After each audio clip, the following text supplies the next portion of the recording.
ሚሊዮን ፐርሰንት እርግጠኛ ነኝ ኢትዮጵያ ተዘግታ አትኖርም። ማንም ፈለገም አልፈለገም አትኖርም። እና ለብዙ ሀገራት በተናጠል ተናገር ያለው ምክር ቤት መስማት ከፈለገ ግን ለአሜሪካ፣ ለቻይና፣ ለራሻ፣ ለአውሮፓ፣ ለአፍሪካ አሁን በተከበረው ምክር ቤት መግለጽ የፈለገው ነገር የኢትዮጵያ የቀይ ባህር አክሰስ ጉዳይ አይቀሬ ስለሆነ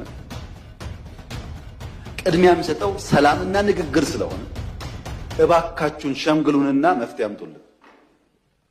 ይሄው ጥያቄያችን እኛ አሁን ሸመግልላችኋለን ሰላም ያስፈልጋል እያሉ ማዘናጋት ከሆነ ግን ብዙ መሄድ አይመስለኝም። ጉዳይ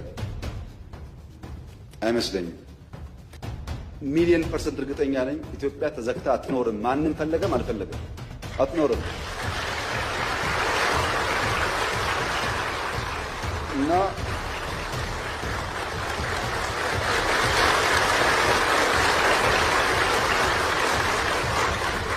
አንደኛው ችግር ትርክት ነው።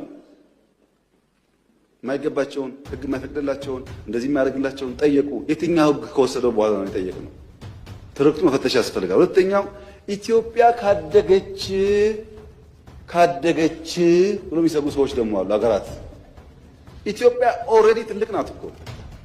የት ነው የምታድገው? በአፍሪካ ሁለተኛው ትልቁ ፖፑሌሽን እኮ ናት። በዓለም እኮ 10ኛዋ ናት። ትልቅ ናት።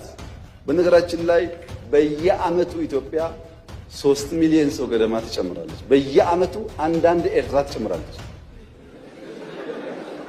በየዓመቱ